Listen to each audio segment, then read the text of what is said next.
free cash flow equals freedom. Eventually, a real business generates real free cash flow. You can't just be better. You have to be different too. You don't want to compete with someone bigger than you head on because they have more money, they have more people, they have more history. You just want to compete with them where they're not competing. Airbnb in the early days had a calendar, held the money, paid out the money. There was this big friction. We needed to figure out how to instantly book people. DoorDash started more fringe than even the suburbs because if you take $1 and compound it 1% every single day, you get this ridiculous result. You get $37, $38. When I hear about making a leap forward, 1 to 38 is a big leap. And it's on a scale of figuring out what's a 10x idea. The sequence of how you do something often determines whether you're remembered or not remembered.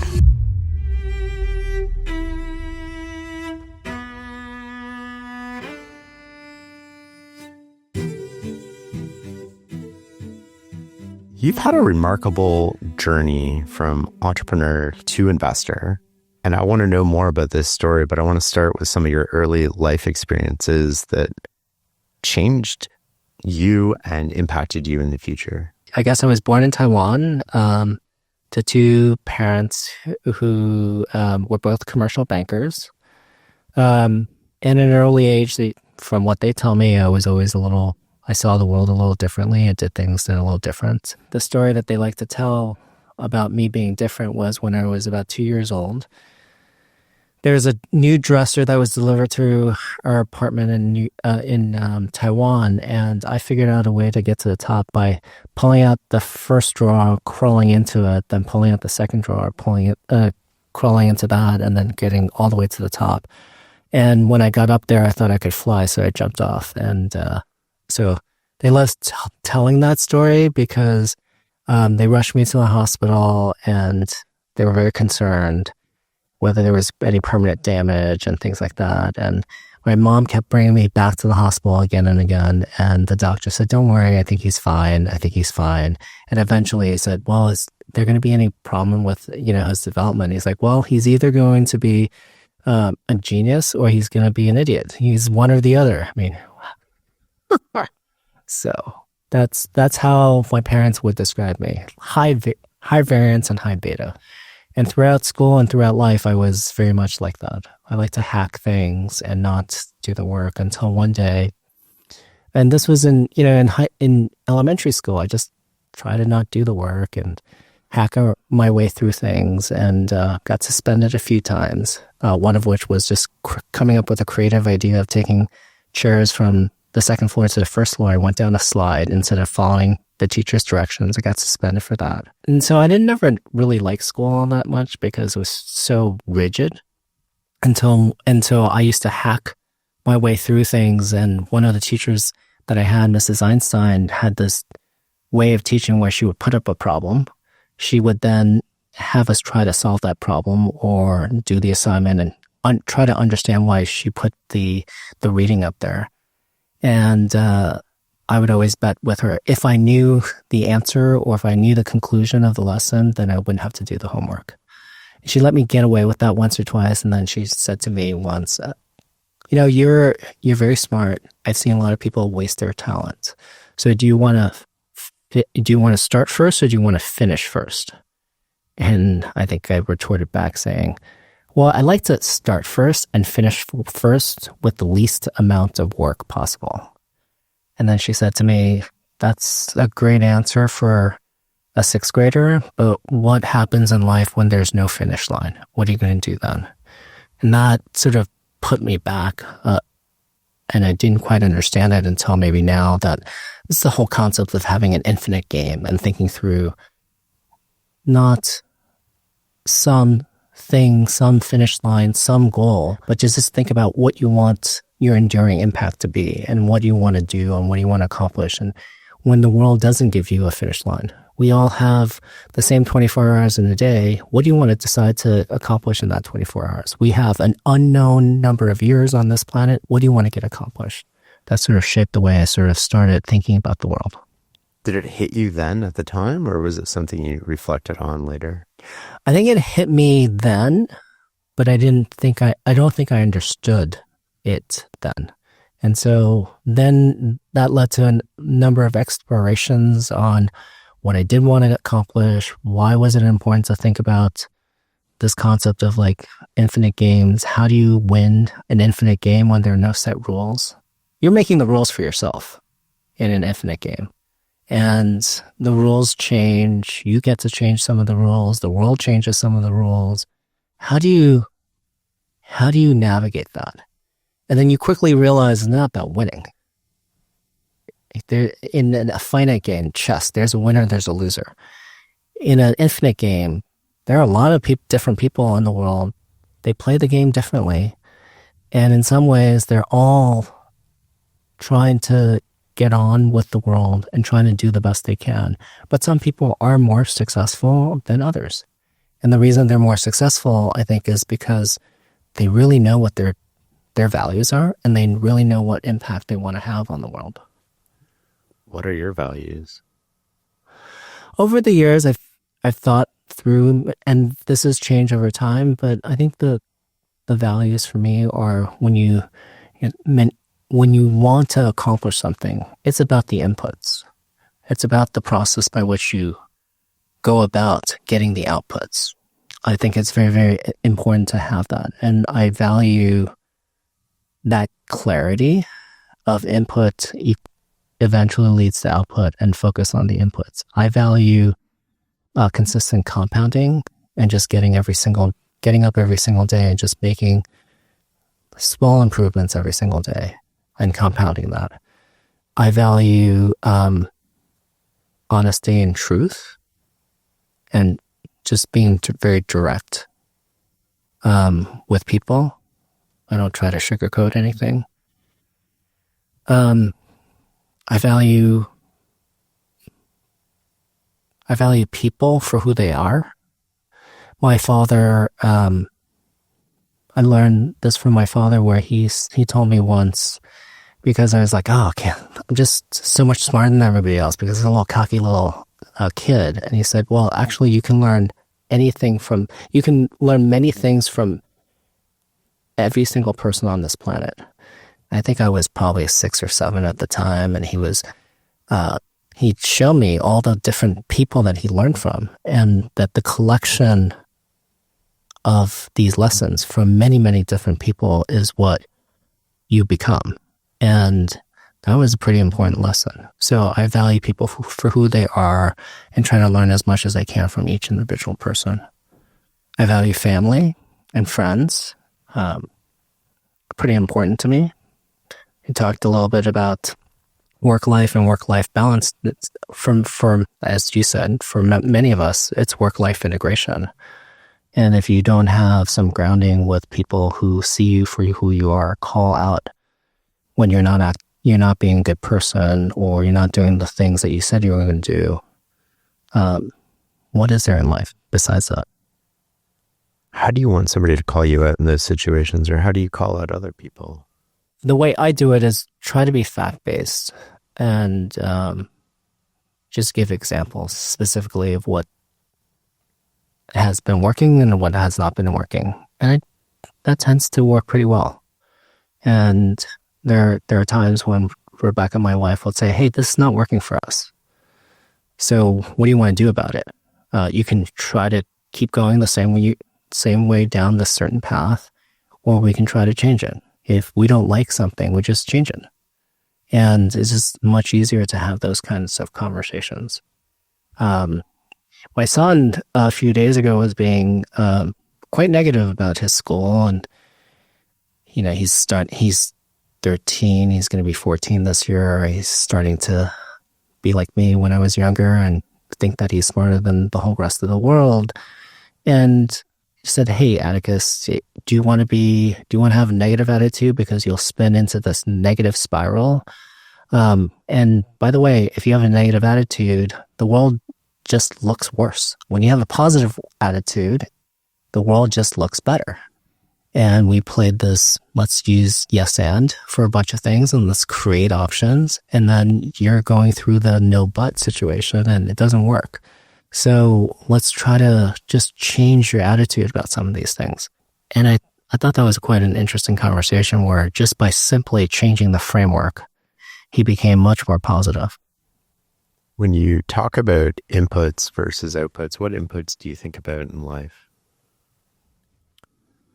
Well, I think the inputs I think about are, that it depends on what I'm trying to get accomplished. But if the inputs are just thinking about hard work, how do I get up every day? If I want to stay healthy, do I get up every single day and work out? I hear that you work out every single day because instead of trying to figure out which days you're going to work out, it's always a negotiation with which days. And some days you don't feel like exercising, you just work out every day. I have the same philosophy. You just get up every single day and do the things that are important. So the inputs I have is I get up every morning, I work out, I read through my email, and I try to think about what's the most important thing that I have to get right today. And think about first order issues. What is the first order issue that I have to solve? What is the first order issue of a company that needs to get fixed? What is the thing that I need to do to influence an outcome for a founder? And, that's very, very clarifying. Often we can create a very, very long to-do list, and then you've got to pop up a level and just look at the to-do list. What's the most important things I have to get accomplished? Because if you just list all the to-dos, you probably will not be able to get to all of them. And the most important thing might be the last one you list. And so you can't just go down that list and do them one by one. Often it's by popping up a level where you sort of look at the whole list and it's like, okay, well, most of this is not important. Is that what you mean by first order issue? I think you mean something a little more nuanced. Some people talk about the most important thing. And I think about first order. If I get this problem, I have a problem on my hands. If I get to the first order issue and get to the root cause of that, usually that helps solve that problem. And there are other issues that are not first order.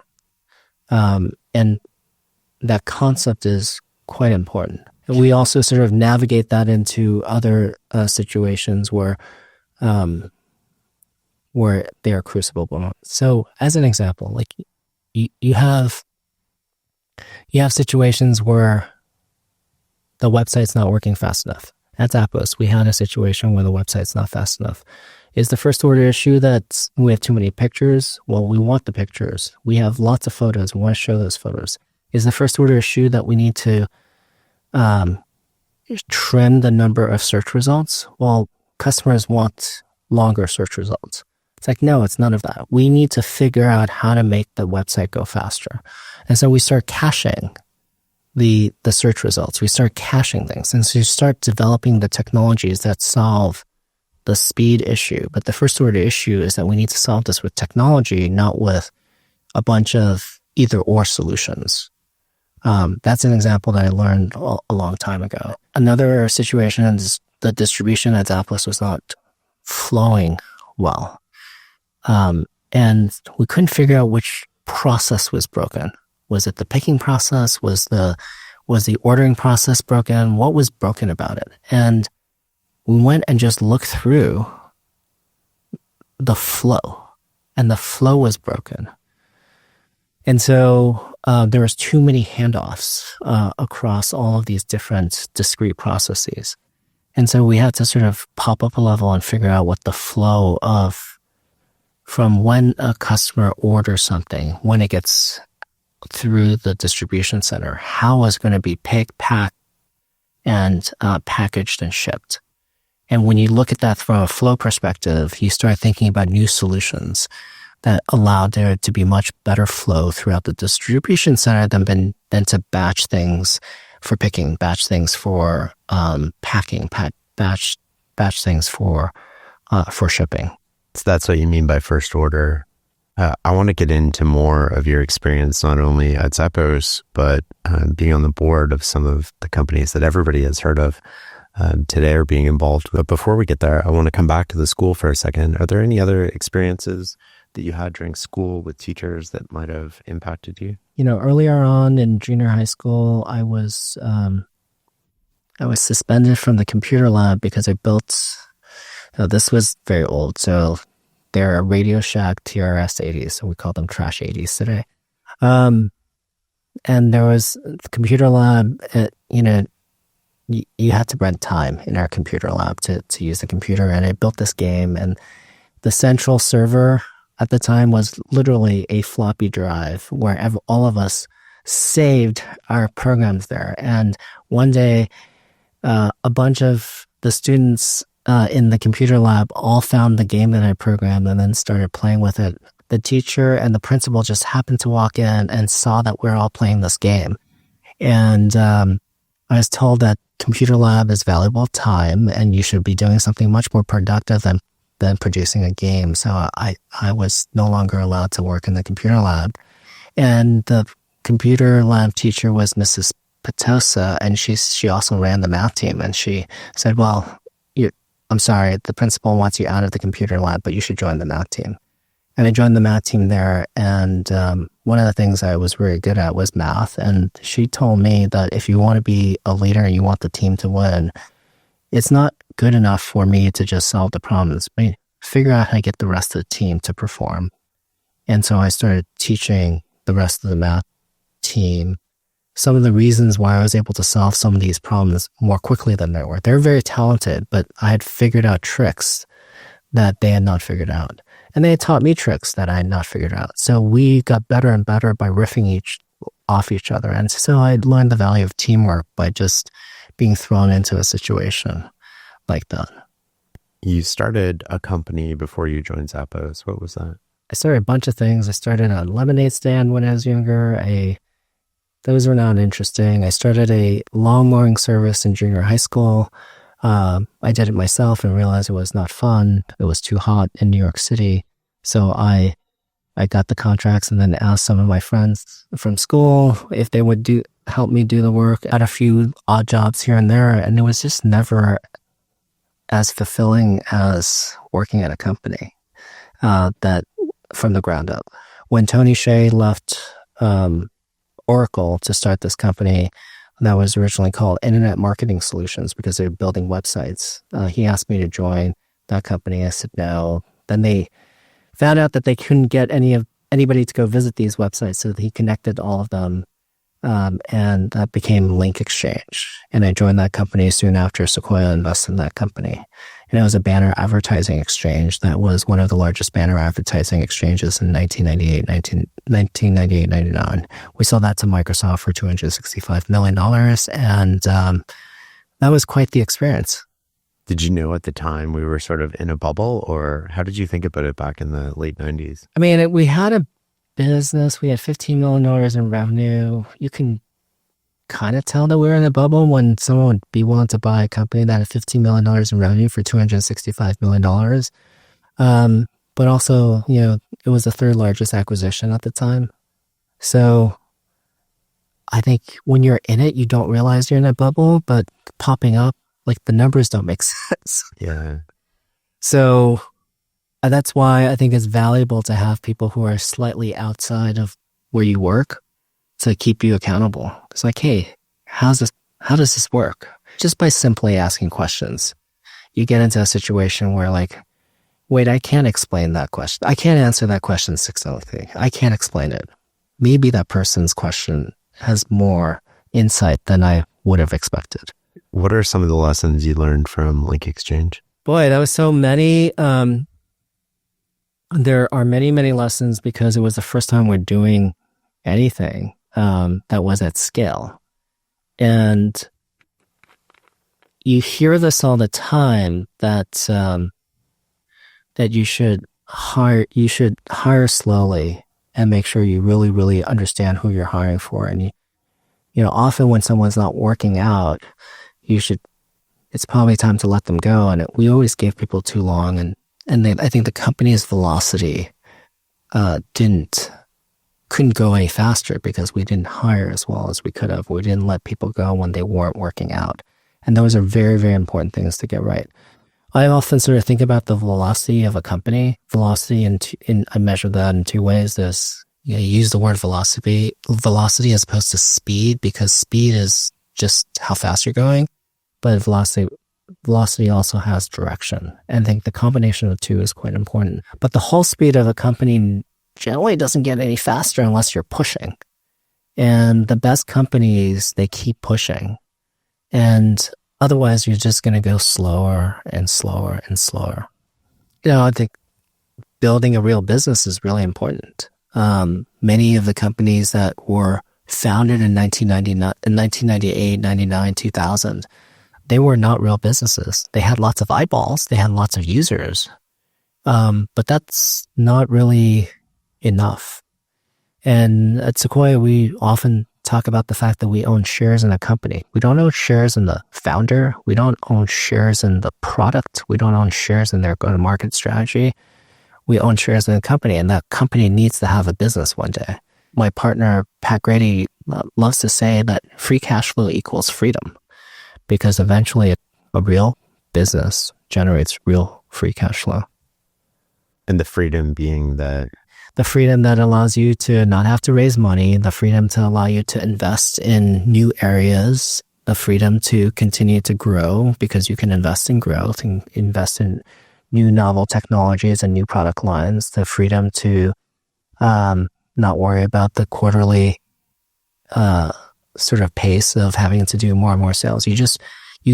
You generate free cash flow, and it just generates a lot of freedom. Let's go back to the push-pull thing. You said companies don't generally increase velocity without force. How do you think about the difference between adding force or removing obstacles? That's very, very insightful of you. I think many times applying force is what leaders try to do, which is just to apply a forcing function and make you make a choice. And often I think removing obstacles are just as important as applying the pressure to keep going on and on and on. But often, when you apply force, you realize where the obstacles are, because you butt against that obstacle, and then you realize, okay, I keep butting against this. Maybe I have to figure out a way around it. And my job as a board member is to help you identify obstacles and help you remove it. But sometimes you just need to be pushed against it. Is there an example that comes to mind when you say that, where you push and it helped you identify an obstacle? Maybe in the early days of Airbnb, I think people forget it was much more of a listing service, and it was less of a marketplace. And if you sort of take the definition of a marketplace, you have to complete the transaction. And you just not only have to complete the transaction, you have to remove as much friction as possible. And so Airbnb in the early days had a calendar, held the money, paid out the money, but there was this big friction, big friction.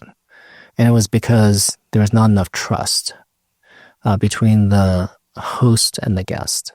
And so the early days of the removing of that friction was to get connected through Facebook Connect, so you can check someone out and check out their Facebook pages and who they are, and to see if this is an authentic person. But even that, checking that out took 24, 48, 72 hours. It's just too long. And you just kept pushing. This is not going to work long term, because there's only so many people that can book travel and wait 24 to 72 hours before they know that they can go there. And so it started out, many great companies start out as a fringe sort of activity, and you have to figure out how to make it more mainstream.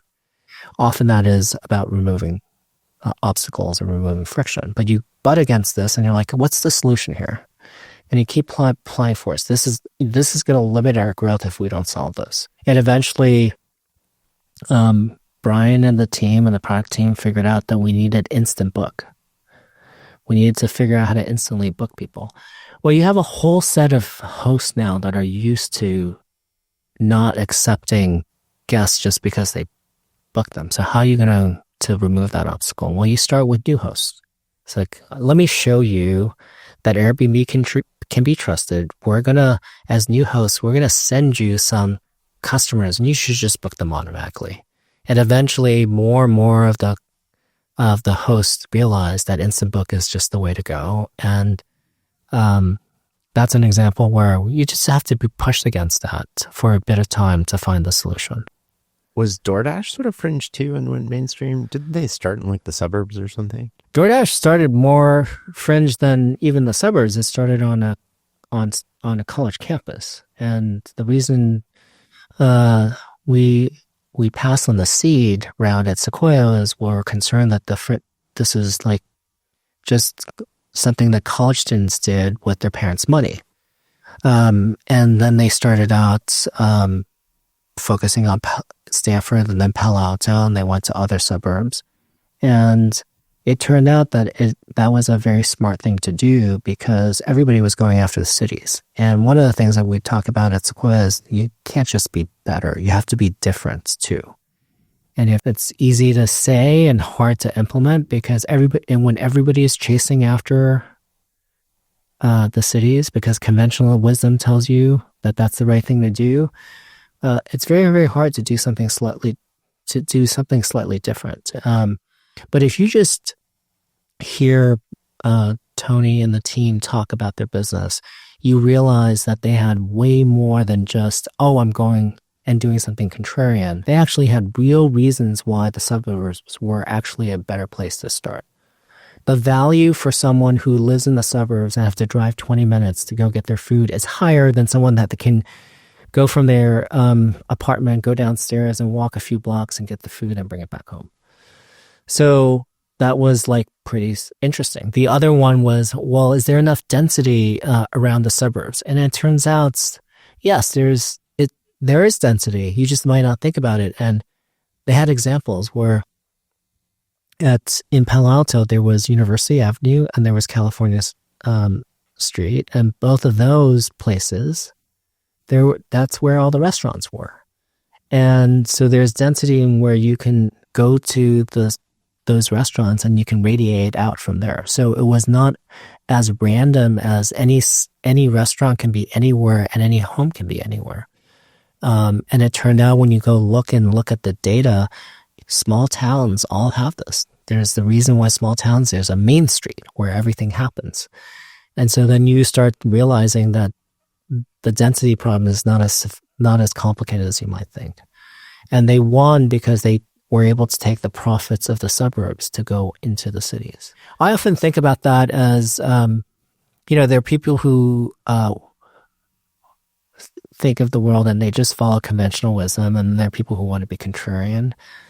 Well, in either case, whether you want to be conventional or contrarian, you have to be right. If you're right and conventional, it's probably a less interesting solution. But if you're right and contrarian, you probably won't be able to make a lot more money because nobody's going after that opportunity. I often find that it's interesting. There are people who just want to be contrarian, but if you're contrarian wrong, that's not a great situation.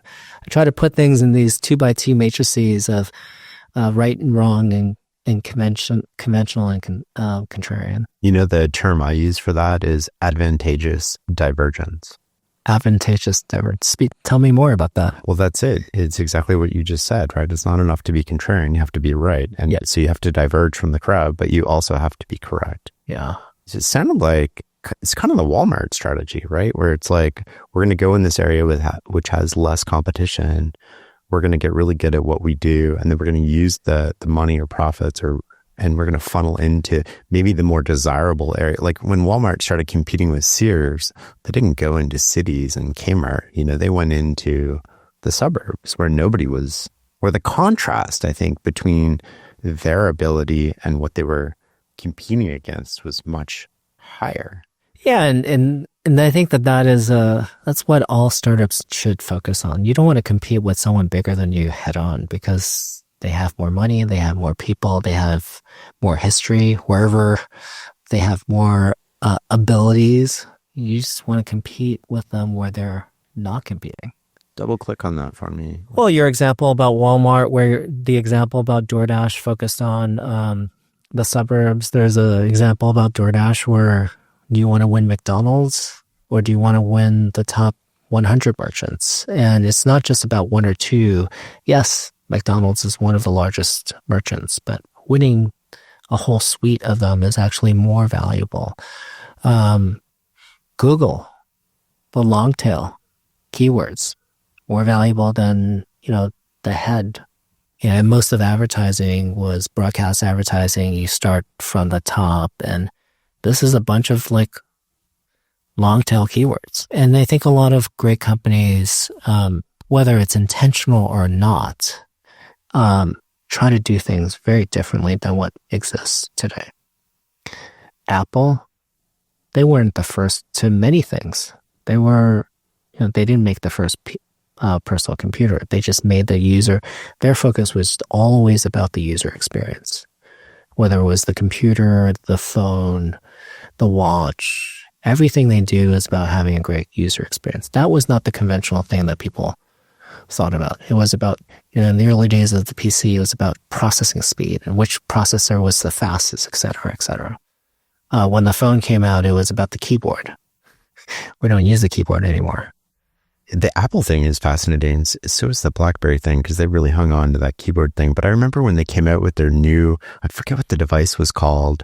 It was like their Apple killer. And I used it as a demo and I couldn't figure out how to get on the internet. And I was like, they're done. So user experience is so important.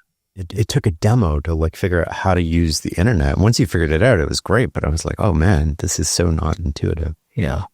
Let's go back to hiring and firing a little bit. Was there any moments sort of at Zappos or earlier with LinkExchange where you thought you had the wrong fit, but it turned around? That's a great way of asking that question. I would say probably not. In the early days of LinkExchange, we hired, and back to like conventional, and we hired the conventional right person. We were looking for a marketing person. We were looking for a marketing person that marketed to small and medium-sized businesses. They understood the internet. They fit all the specs that you would have in a job description. But they didn't fit the way we operated. They didn't fit the way what we valued. And, it's easy to sort of limit that down to like they're just a professional marketer and they're mercenary, not a missionary.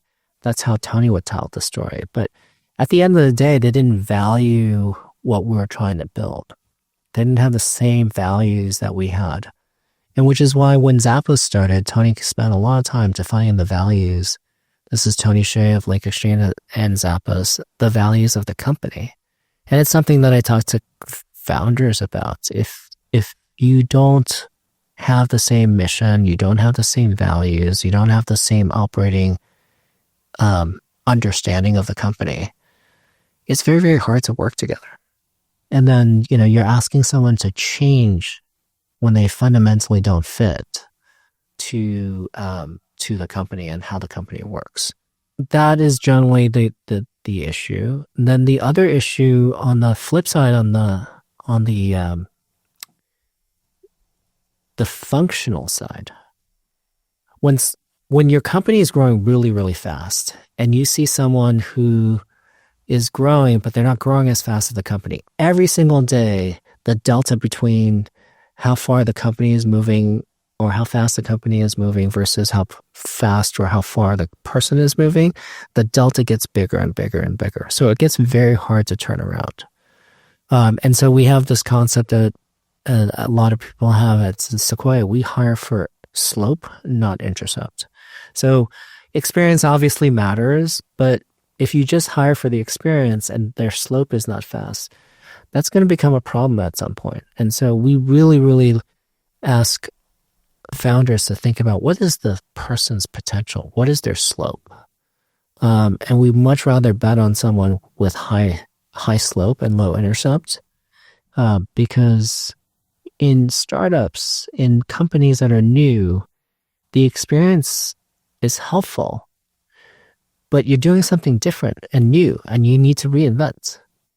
Bring a playbook over from somewhere else is helpful up to a degree, but usually many of the problems that you need to solve are just different. And that's why you hear a lot of founders talk about first principles thinking and don't reason by analogy, etc. Because you do have to solve the problem a different way. What's the difference between slope and potential? It's just, well, slope is just is pretty much the same thing, slope and potential. But having a high rate of learning, high rate of, sort of being able to move fast. And so if someone has a lot of potential, they're over here, their potential's up here, that slope, when you draw that line, is pretty high. How do you gauge somebody's potential? It's like, you might be able to do this job and you might be able to grow into it. But like coming into it, it's like they're not going to check the boxes. They're going to look different. The future does not look like the past, but you have nothing else to go on but the past. And you can see whether someone moved really, really quickly in the previous situation where they promoted 3 times in the same year at a different company that was moving very, very quickly. Do they have a sense of urgency? You can test for some of these things. You can ask about these things. But yeah, you don't know whether they have the potential to grow into the next stage of the company until you put them in that position. Often I think the challenge is the company is moving so fast and you're hiring someone that has done the job before and you know that they can do the job for the next year or 2. And that's maybe good enough. If you hire someone, you have to let them go in 3 months. That was a mishire. There's almost no reason why that person was not going to be able to do the job for 3 months. They either were not a cultural fit, they didn't have the right skills. If they stick around for a year or 2, it's usually because they've done the job before and they're picking up a bunch of low-hanging fruit. But I look at, Tony at DoorDash. Many of the people who work for him have worked for him for a long period of time. He likes to grow people from within. He obviously hires from outside as well. But many of the people who've been around the company have been around for a long time. Amazon, many of the senior VPs that were around Bezos had been around the company for a long, long time. Now that Jassie's they're now a CEO, he's trying to develop people also for a long period of time. If you look at great companies, they're very, very good at developing talent both from within and hiring from outside. Is it a red flag if the turnover is too high then? Is it like a sign that people don't know how to hire, right? I think it's a red flag, and you look at it and you don't want to. So the issue with metrics is people start managing to the metrics. And so if you start telling them, hey, your turnover is really high, they start managing to the turnover number. And that's another thing. You have to manage the turnover of regrettable. What is a regrettable turnover? Why you're not able to retain your best people? And if you have unregrettable turnover, then why did you hire these people in the first place? And so if you break the problem down that way, you get finer reads on what the issue is with the turnover. I really like thinking about it in terms of regrettable versus unregrettable turnover. A lot of people, when they're hiring, they sort of, we need this job. I want to know somebody who's done it at the next level because that's where we're growing to. So they're trying to like anticipate where they're growing. And one of the problems that I hear commonly is that people run into, well, that person might have done the 100 million to 300 million growth, but they had a different team than we have. They have a different system, different resources. How do you think about that when it comes to hiring? My observation is that when you try to hire someone that is from a company that is 1 chapter or 2 chapters ahead, they tend to work out better. And part of that is because they're only 1 or 2 chapters ahead of you. If you try to hire someone who you're over here and you're trying to hire someone that's 10 chapters ahead, that usually is a problem because you don't know whether they understand the problem a few chapters before. It's been too far away. On your particular point about the system, I do think that if you hire people who are 10 chapters ahead and they have a whole system in place, even though they took it from 100 to 300 in a product division inside of a large company, they probably had a lot of guardrails that allowed them to not make a bunch of mistakes. And so you have to dissect whether that operating system works the same way as your operating system. Most startups don't have an operating system. So the thing that you have to sort of assess is how well can this person operate when it's just more nebulous. It's just less clear. Are they going to put the operating system in place? Dive into this story behind Zappos from sort of the initial idea in the early days. just high level 5-minute version to the exit with Amazon? Maybe from the start, Zappos was, this is this weird idea. I can't even believe we funded it, because this was originally founded by Nick Swimmer. He had called and left a message on our answering machine. This is how old and back we were going in 1999. And Tony and I were running a seed fund, a venture fund, an incubator called Venture Frogs. And Nick said, hey, I have this crazy idea. I'm a webmaster at Auto Bytel, which is an auto website. I'm the webmaster there. I think it'd be great to just start something for shoes, because I went to one store, couldn't find the right size. Went to another store, couldn't find the right color. Went to another store, they didn't even have the style that I'm looking at. And he had already searched the web and found a whole bunch of websites where people were basically trying to sell specific shoes on the internet. And we thought it was the craziest idea. And we almost, I think one of us had our finger on the delete button to that voicemail. And he said that you might think this is crazy, but mail order is already 5% of sales in the US for shoes. I'm like, okay, 5%, still small. But the shoe industry is 40 billion, 5% is 2 billion. And it just wasn't rocket science to understand that that the internet was going to be bigger than mail order. And so we took a meeting, we decided to make an investment, and we funded the company $500,000 at a time. When we were at Venture Frogs, I had to then leave to go work at a company called Tell Me Networks, and Tony joined Zappos relatively early on as an advisor, and then became co-CEO and eventually CEO. But the most important thing back then was, because it was an e-commerce company, and we were going from 1999 to 2000. It was growing from 2000 to 2001. I was like, we have a situation. And the day after 9/11, the company had zero in sales.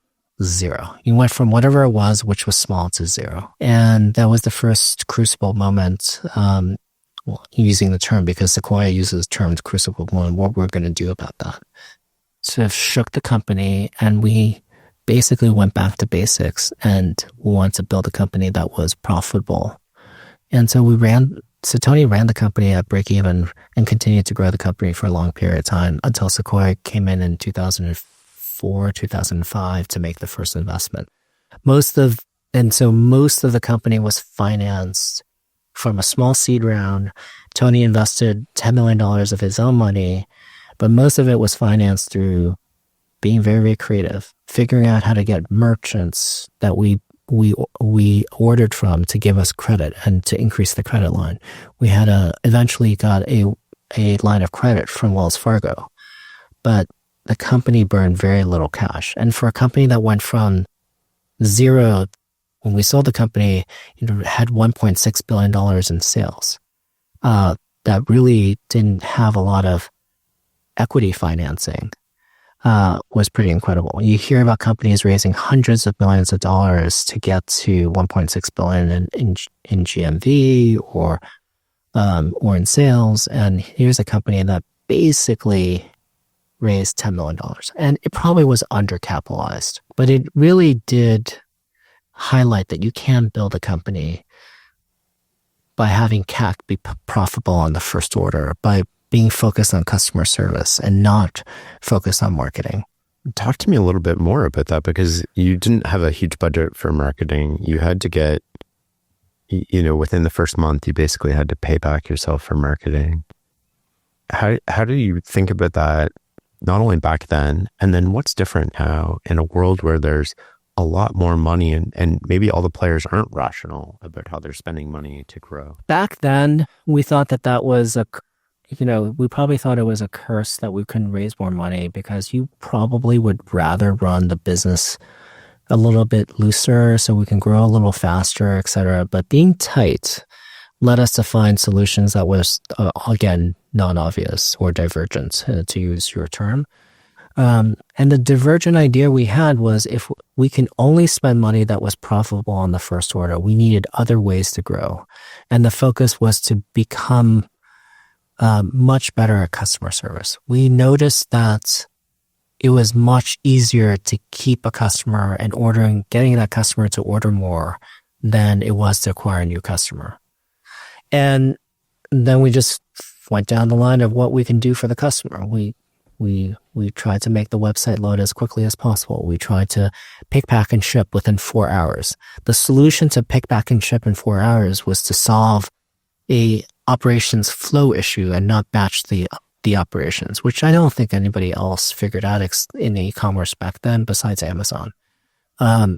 We decided to work very, very closely with UPS in particular, and then FedEx and USPS to figure out how to get the shipping rates as low as possible. We started shipping so that it was, 5 to 7 days ground shipping to eventually overnight shipping so that the customer got it the next day.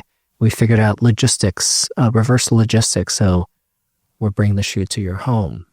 We heard lots of reasons why people didn't want to order shoes on the internet. We knew that before we invested, and we knew that we needed to bring the store to your home, have you try it on, and then return the things that you did not, that didn't work for you. You did not want it anymore. And by doing all those things, we provided much better customer service. On any given day, the orders that we had, 80% of it was from repeat customers. And we grew the business, some with marketing, but the majority was by providing great customer service, having high repeat rates, having high LTV, and having customers basically tell everybody else how great that business was, how well they were treated, et cetera, et cetera. I read somewhere, and this was counterintuitive when I came across it, so correct me if I'm wrong, that your best customers returned the most shoes. Yeah, that was a very contentious discussion because every year the return rate would go slightly higher, and it was slightly higher. But we kept growing. So one way to look at it is, well, it's not really hurting us. And then the other way is, well, the return rates are high, and the most expensive process in the distribution center was managing the returns. You had the return shipping. You had to open up the boxes. You had to look at the product and figure out whether it's ready to go back on the shelf, it's damaged, I need to fix it, or it can no longer be sold again. Because if you put something that cannot be sold again on the website and make it available and that gets ordered, it's freaking going to come back and be returned again. We then did this analysis, and this is the type of analysis I really enjoy doing. Like, let's take our best customers and let's take our worst customers and look at their return rates. And it turned out that our best customers at the highest LTVs return the most. And I'm like, that is crazy. How is that possible? Well, it turns out because they understood how to use Zappos. They just ordered more. Yes, they returned more, but they kept more too, because they would be willing to try things. If you never return anything, that means the only thing you buy are the things that you're super comfortable with. You know the size, you know the style. So we were trying to help people open up the aperture, try new things. So we did this analysis on the extremes and compared them and realized our best customers had the highest return rate. So then you say, well, the board doesn't like the fact that we have such expensive return policy and it's costing us a bunch of money. So then the solution is not to reduce the return policy and make it less liberal. You want to keep the return policy as liberal as you can, but make the cost of processing as low as possible.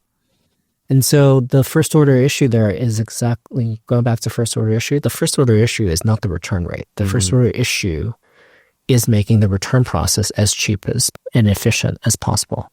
It's so counterintuitive, right? When you think about it, because you actually no, we're okay with people returning shoes as long as they're buying more and then they're trying them on at home, which is exactly what we want, and sending back what doesn't work. Yeah. I think we changed the whole industry, and it originally was just a competitive response. We had a liberal return policy in 30 days. Other people copied 30 days. Then it was 90 days. Other people copied 90 days. And then we made it 365 days. And not everybody can copy that. Some did. But by doing that, it would put a stake in the ground that we want people to try the Zappos experience and have a great experience. Why do you think it works for shoes, but doesn't seem to get as much traction when it comes to clothing? No, I think it got a lot of traction for clothing. It was an understood problem by the time we got into clothing that you wanted to have high returns. You're going to have high returns, and therefore you need better processing for clothing. I think for clothing, for shoes, and for a variety of soft goods, return rates are high because you need to try it on and try it out. I'd also point out that shoes, the difference in sizing really does matter. I mean, you wear a small or a medium, both could probably fit, and you may look more buff when you wear a small, and it's loose fitting when it's a medium, and whatever size you want to use. But for shoes, the difference between 7 and 7.5 or 12 and 12.5 is big difference. And did you guys do things, and I was never a Zappos customer, so sorry, but like, did you do things where it's like, hey, last time you're ordering in 10.5 or 11, last time you ordered a 10, we're just letting you know as an effort to like reduce returns, like maybe you hit the wrong button? Yeah, we let people know those things. We also let them know that this brand, you're used to buying this brand, like Asics running shoes, and Nike fits a little looser, so you might want to up the size. We had this measure of like, does this fit true to size, or does it fit a little looser or a little tighter? You guys also had like an incredibly unique culture. What went into the thinking behind that? The culture of Zappos was very special, and it was something that we wanted to preserve, partly because Tony Hsieh had this experience at LinkExchange where we didn't define the values of the company. We started hiring people that were conventionally right for the positions in the job. And one day he woke up and realized the company that he had founded and built was no longer the company he wanted to work at. And he wanted to make sure that the company that had this special culture that was Zappos kept the culture. In the early days, it was not very well defined. What is the culture of Zappos? Well, that was more nebulous in the early days. And then the company grew and people asked, well, what is the culture? We don't have it written down. How do you know someone's a culture fit? Well, does Tony like them? Does Fred like them? Does Alfred like them after the interview? And I don't like the word like. Mm-hmm. Like could mean so many different things. It was just not well defined. And at some point, Tony decided to just ask the company, what do you think the values of Zappos are? What are your personal values? And what do you not like about Zappos? And just parsing through that, we got a lot of responses. And in his book, Delivering Happiness, he talks about the fact that we started with 38 different values that these are all Zappos values, and combined them, shrunk them, and we ended up with 10 core values. The problem with 10 is that there are probably a handful of people that remember all 10. Most people remember the first 1 or 2 or 3 of them. And the first one was to deliver well through service. It was it was in some sense the most important core value, but we meant it in the way not just to deliver well through service to customers, but also to employees, to our partners, our business partners, and to investors. You had a different management system as well. Talk to me about, was it holistic management? Holacracy. Yeah. So the management philosophy was different, partly because we wanted to hire people that could just self-run and self-sustain. And so there was an element of allowing people to do what they loved the most and pair them with other people who love other things and make it sort of homegrown. I think Tony's perception of his job was that he was to create, his idea of creating a operating system for the company was to basically build a greenhouse. It was his analogy. And he's going to try to help every single person grow as tall and as strong as possible. And so he very much focused on allowing people to focus on their strengths and hire other people for their weaknesses to supplement them. Is there an ideal growth rate, do you think? Like, can you grow too fast? The answer depends. I think if you're growing so fast and the customer experience starts to degrade, you're hurting yourself. And so, yes, you can grow so fast that it's just a complete mess. You're losing customers because you're not servicing them correctly. And at Zappos, we were very mindful that whatever customer experience that we delivered, it was the best customer experience that we can deliver at that growth rate. And I think if you ask Tony Xu at DoorDash or Brian Chesky at Airbnb, they would probably say the same thing. It's like, we want to grow as fast as possible with the constraint that we want to make sure that there's a great customer experience. And maintain the internal culture. Yeah, and the maintaining the internal culture is one way of thinking about it, and you may have to grow the culture over time. You have a company, it's growing. Do you think the culture that was on day one is going to be the culture that's going to work, 5 years, 10 years in? It's not the static thing. It's not a static thing. Culture should not be static. Every year you do a strategic plan and a financial plan. You figure out what your next year's revenue is going to be, your hiring plan, your marketing plan. You have all these plans. You should also have a plan for culture and how to grow that. I think the best companies think about that. Like, how does our company change? How do we grow up? How do we become 1 year older and better and faster at the same time? How, when you're having so much success scaling, like going from $1 million in sales to $1 billion, do you not sort of get complacent? I think that because you were dominating the market at that point in time. You were the leader clearly in that space. You're talking about Zappos? Or? Yeah. Well, in general, either. In general, I think for every company, if you read Jim Collins's book, Why the Mighty Fall, it's the first sign is the hubris of much success. And at Sequoia, we're just never complacent. But you actively work not to be complacent. We actively work not to be complacent at almost every single company to make sure that you're not complacent. So successful companies just think that way. At Sequoia, we talk about you're only as good as your next investment. At Sequoia. At Zappos, we talked a lot about how easy it is to ruin a good reputation. You just, the next order, if that's not good for a customer, you built all this effort to build a good reputation with the customer, and one bad order on an important order, like their wedding day, and you ruin that reputation. And so I think a lot of companies have different ways of thinking about that.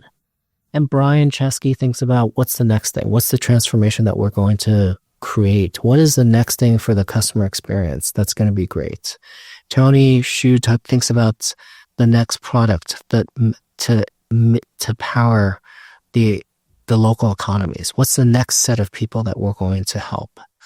And I think, if you sort of go back in the history of any business, you notice that customers are just enormously impatient. They're enormously unsatisfied. Everything that is new and novel becomes standard. And Bezos had this line about how customers are just always dissatisfied. I want to kind of go deeper on that. It's almost like there's a natural entropy to create more sediment inside an organization. Toby Luque in our interview used the word sediment, like you start building up the bureaucracy, and entropy being like that's the natural result of growth and scale. And then you actually have to apply a lot of energy to make sure that it doesn't happen. What are the early signs that you see that of sediment? Yeah. Well, there are a lot of examples of this. When the reason I always take a snapshot of when I go into a company for the first time, just see how fast they're moving. And then I tell them, Today is a great day. Hopefully you will move faster than today. And I hold that as a bar. And if you don't have that mentality, it will start to slow down. And so what was the sentiment? Like the process becomes, instead of making fast decisions, the thing that people value is having a good process that slows you down to make sure you have the right decision. You have to make high velocity decisions at scale. And I look for that. Like, are we able to make high quality, fast decisions as quickly as possible? Or do you let the process determine the decision? How do you judge a decision's quality? You can't necessarily at the moment in time. You can think about things at the moment in time as how deep have you thought about the problem? How much research have you done? And you can sort of at least say, well, you researched the problem, you understood it deeply, and you picked a course, and hopefully that's the right decision. And in hindsight, you can always look back and look at whether those decisions are right or wrong. And I don't think enough companies look at that enough. Instead of projecting next year's revenue and next year's strategic plan, part of the strategic plan should be about looking backwards. What decisions did you get right? What decisions did you get wrong? What do we need to course correct? You guys also had an element of, I think it was even specific back before it became popular, but getting 1% better. Talk to me a little bit about that and what it meant, practically speaking. There are two things at Zappos that I pushed very hard and popularized. One was the power of and, because I found too many people trying to figure out ways to do either or. And it wasn't like, okay, we're going to ship product more quickly, but the website's going to be slower. Like, you got to do both. And if you think about the little things that we do at Zappos, it was about just compounding 1% every single day. And I used to write on the whiteboard 1 plus 1% to the 365. Because if you take $1 and compound it 1% every single day, you get this ridiculous result, which is you get $37, $38. And so when I hear about, making a leap forward, 1 to 38 is a big leap. And it's on the scale of figuring out what's a 10x idea. It's even bigger than a 10x idea. I hear founders talk all the time about, I only want 10x ideas because those are the things that move the needle. And it turns out just simply compounding 1% every single day moves the needle even more than a 10x idea. Where do people tend to go astray, right? So you have a great core product, and I'm just imagining you start building up a team, you start getting out of your focus. Like, where do companies go wrong?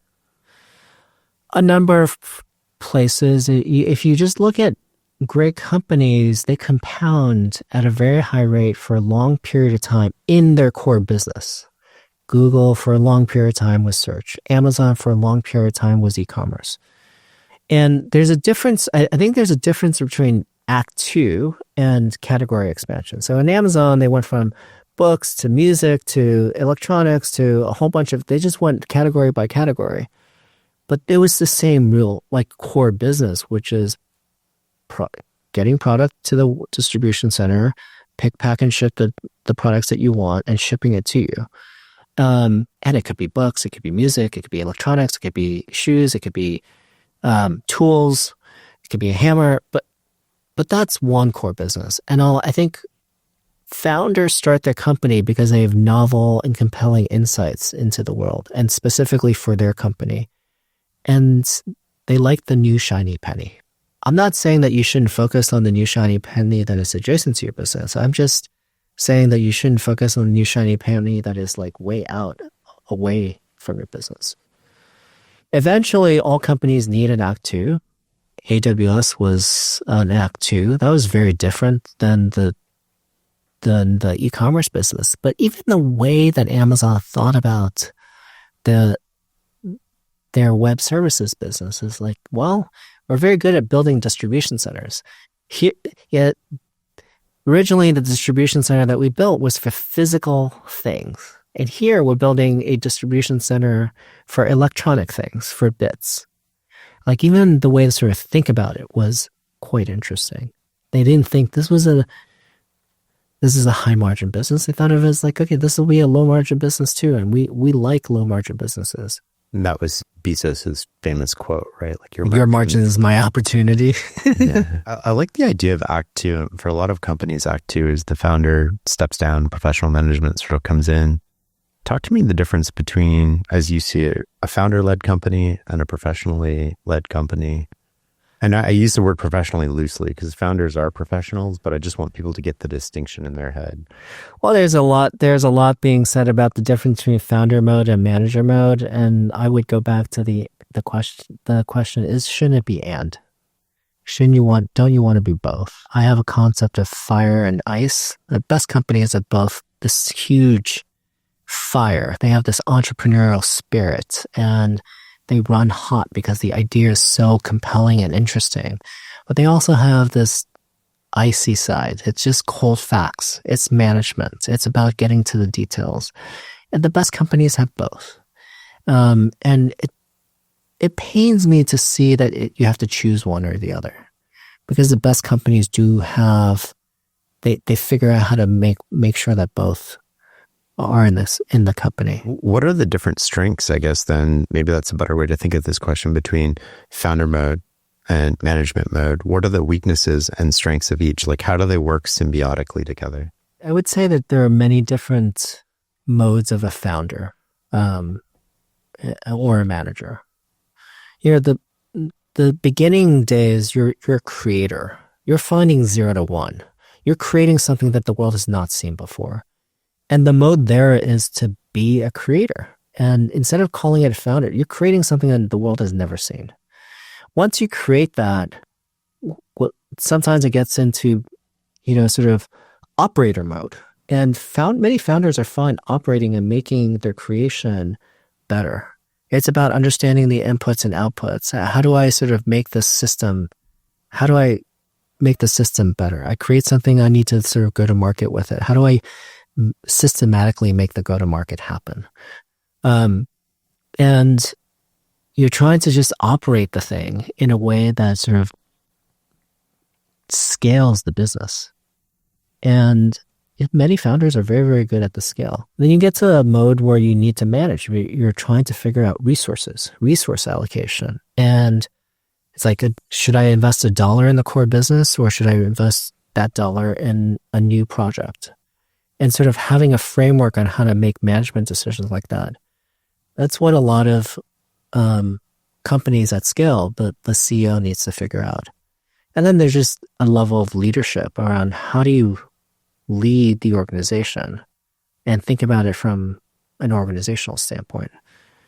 So some of that is manager mode and some of that is founder mode. But let's just break it down to what it is and not talk about one contrast over the other. Well, I want to go back to something you said earlier about crucible moments. What are they and how do you identify them?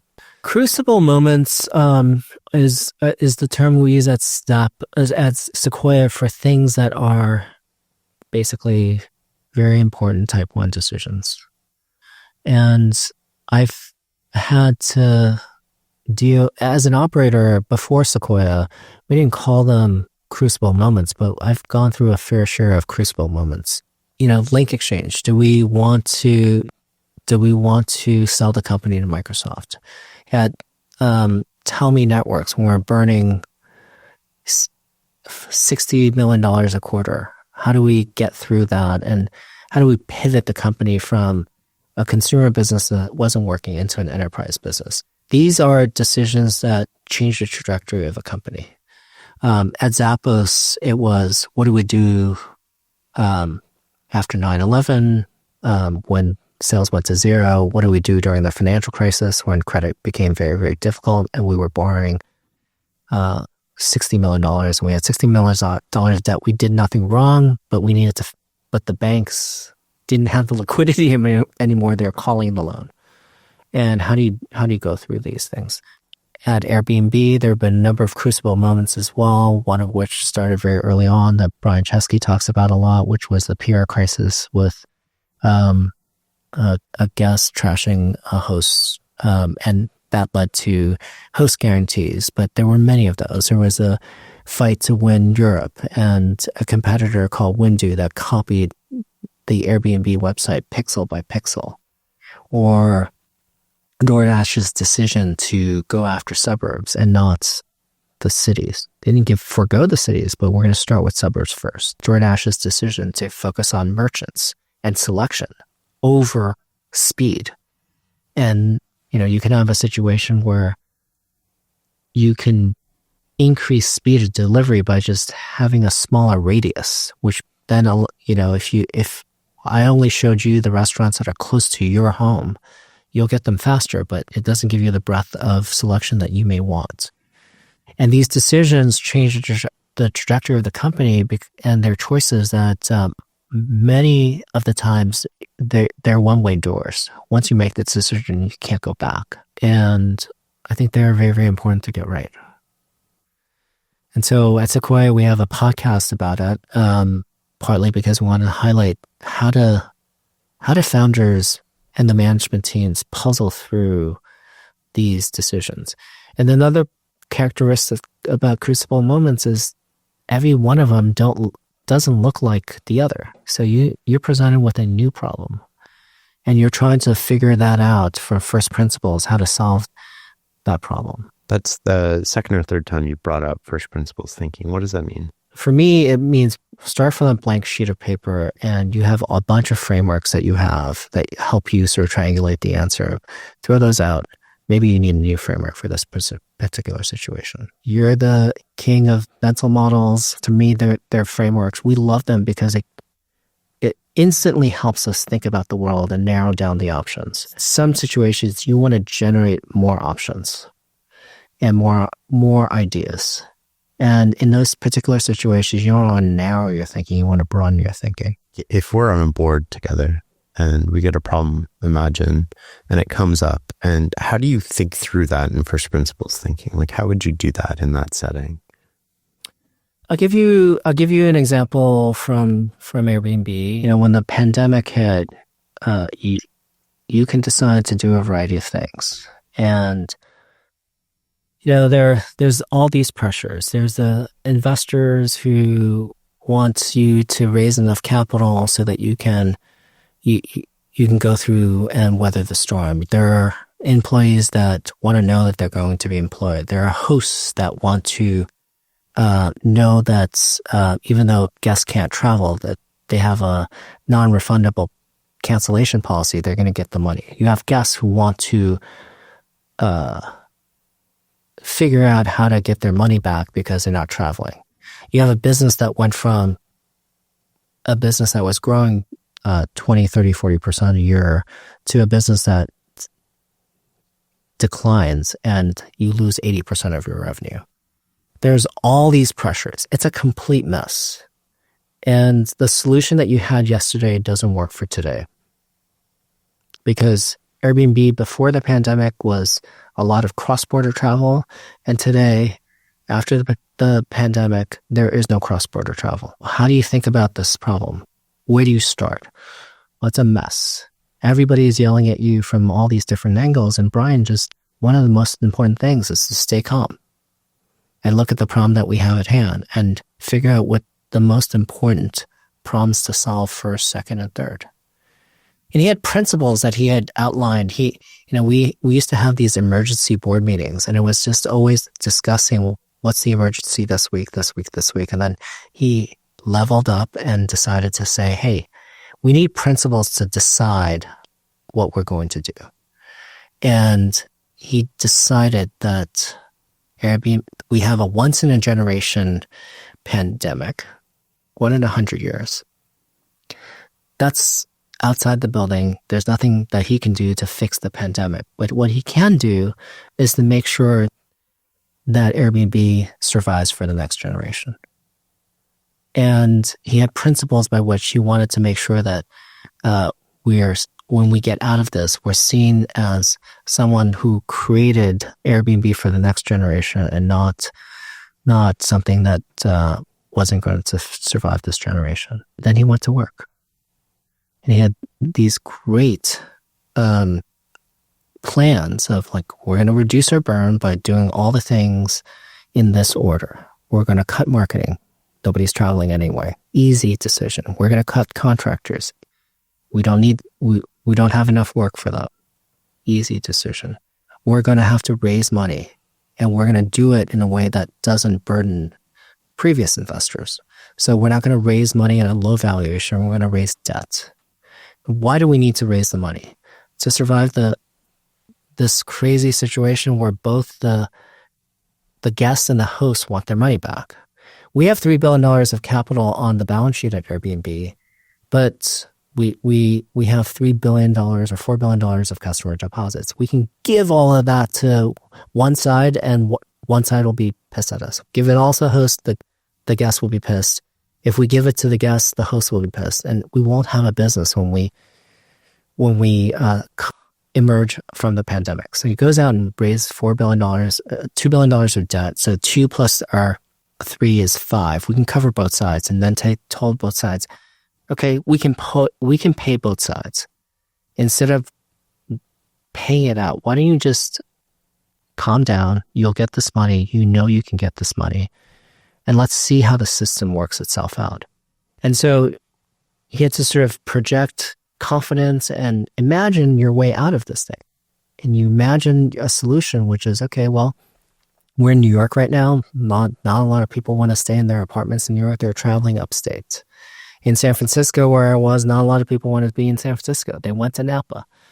And so slowly but surely, and it didn't happen in March, it didn't happen in April, but in May, you found resilience in the business model where people started to travel again, just in their own backyards, in their own country. And that allowed the company to come out of that.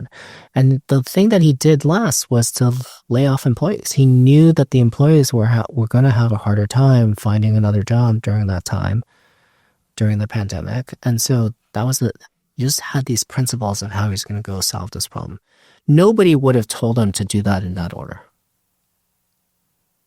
That's an incredible example. Thank you. And then on the flip side, this is the craziest thing. So because, Airbnb was the poster child of the number one IPO possibility for 2020, and they had seen their revenue go down 80%. And then they came out of that and then went on to be the number one IPO of that year in December. And DoorDash, I had the opposite experience of DoorDash, which was, boy, they were also trying to go public that year, but instead of being beaten down by the pandemic, they really accelerated during the pandemic. And also Tony Xu had a lot of principles behind what he wanted to get accomplished. And it was like anything else during the beginning of the pandemic, it was very, very scary. Because around the world, there are some places that were completely shut down, including restaurants. And if you shut restaurants down, because of his experience having worked in a restaurant with his mom, by his mom's side, washing dishes with his mom, he knew that restaurants wouldn't survive. They had less than 30 days of cash. And, that's less than 30 days of cash when they actually are running at full speed. So now they have less cash. The restaurant is shut down for a period of time. People didn't know whether they can order food and it would be okay. As soon as we figured out that the restaurant shouldn't be shut down and the restaurants can remain open for delivery and takeout, he went to full force and making sure that the business could help merchants bridge the gap. This is not something that other companies couldn't have done, but one of the things I really respect about Tony and the team is they decided these merchants are going to be hurting and we need to help them. And so they proactively went out and uploaded menus from different merchants onto DoorDash and said, hey, I know you guys are hurting. The only thing you can do is delivery. We're here to help you. We've uploaded the menu, your menu. We found your menu, whether it's on the internet or we got a copy of your menu. We uploaded it. It's ready to go. Just let us know if we can turn it on for you. And that allowed DoorDash to grow very, very quickly during the pandemic. I thought that DoorDash was a well-run company in 2019. And it was a process by which they grew very fast. They probably grew too quickly. Their unit economics wasn't great. They had a few hard fundraising rounds for the C and D. They fixed the unit economics. So in 2019, it was a wall-to-oiled machine. And I saw this wall-to-oiled machine pushed to another level in 2020 during the pandemic when they really did help restaurants when they were in a world of hurt. So the pandemic is a crucible moment for every business. It was a crucible moment for every business. What differentiated the founders in Sequoia from the ones who took advantage of that opportunity and sort of came out of it stronger, and the ones who didn't? I think we were, I hate to say this and it's maybe trite, but going through the pandemic, we all came out stronger. It was a shared experience. Sometimes when you go through crucible moments and crises, you don't have the shared experience. But to answer your question more succinctly, I think there are people who knew that the crisis was an opportunity, and then there are those who just thought of it as a crisis. And I think it was Andy Grove that says that, good companies get better and they're defined by a crisis. Whereas, there are a lot of companies that are destroyed by a crisis. And many great companies were defined and they changed the way they did things in a way that they found solutions that you would not have imagined when the crisis didn't happen. And I think the founders they realize they're in a crucible moment. They realize they need to do something differently. And they stay calm. They stop, they look around, and they look around 360 degrees and say, that's the direction I'm going. Even though the whole world is like revolving around them and it's a complete whirlwind. And they imagine why they should go into that direction. And in most cases, they had to find a different solution, a different product, a different way of operating, and then scale that into that direction. Those are the ones that come out really, really successful. In Airbnb's case, they had to change cross-border travel to local travel. They changed to long-term stays. They changed to having experiences. In DoorDash's case, they simply had to sort of do things that they've never done before. There wasn't it wasn't a product change, but they had to imagine a different solution. They're not going to wait until merchants call them and say, negotiate a deal. They said, look, we've uploaded your menu onto the website, into our app. These are our standard terms. Do you want to go or not? That wasn't a product that they had designed before the pandemic. Often you need to find a completely different solution they seem so simple after the fact, but at that moment is completely unclear that was the right decision.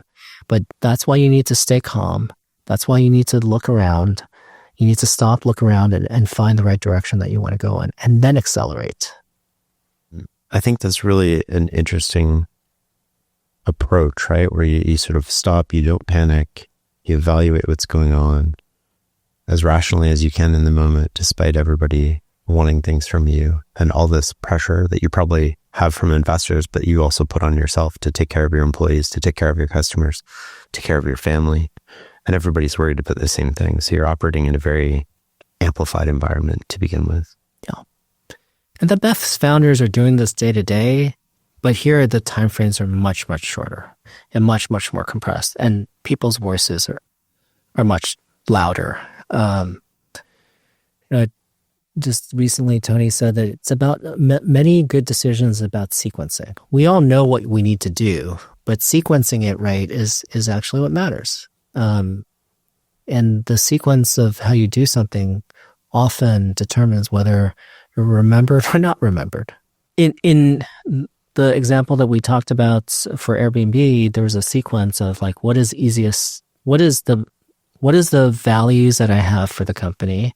And let's go through the sequence that most matches the values. So Brian wanted to take care of the employees the most. And so the layoff was the last thing that he did. He tried to do everything else before the layoff. In Tony's case, the sequence was to make sure, because he had a heart for merchants, the sequence was to take care of the merchants. So there wasn't, it's just when you have these well understood values, it makes the sequencing a lot easier. And often people forget. They write down their values for a good reason. Because when you don't have a playbook anymore, all you have left is the essence of what the company is, which is the values of the company. Often that's the essence of the founder, the values of that founder and how they want to operate. But you forget that because it's noisy. Lots of people, lots of different parties wanting your time and your attention. Work from home has become a somewhat contentious topic, but I really want to hear your thoughts on the pros and cons and how you see it. Pros and cons. I think it's very, very hard to build an early stage company remote. And the reason I say that is unless you've worked with each other before, I view there to be a well of trust that is created when you work together. In this, the reason why people who have worked together for a long period of time can like anticipate each other's movements and what they're going to do next is because they've been around each other for a long time. And as you know, that most of our communication is not verbal. There's body language and how you sit, how you react. There's a lot of communications that we miss through work from home. And you just can't read it as well on the screen versus in person. Because there's only on screen in Zoom, you only have your head. There's the rest of your body that you don't see. And so I think it's quite important for early stage teams to work together. I mean, they don't have an office. They find the coffee shop to work together at. Why do you do that? You can all work from home, but why do you get together at a coffee shop to work together? It was like, it's noisy. There are a lot of people around. There's a reason why you want to do some of these things. And I think, does it mean that every single day I'm more productive in the office? No. There are days when I'm writing a memo. It's probably better if I sit in the office or I'm at home and just cranking. It's also very, very hard to build culture if you're all separate and apart from each other. There's no ritual. Culture is the values, but how do you express those values? They're your behaviors. They're the rituals. They're the narratives that we tell each other. And those things are just a lot harder to do over Zoom.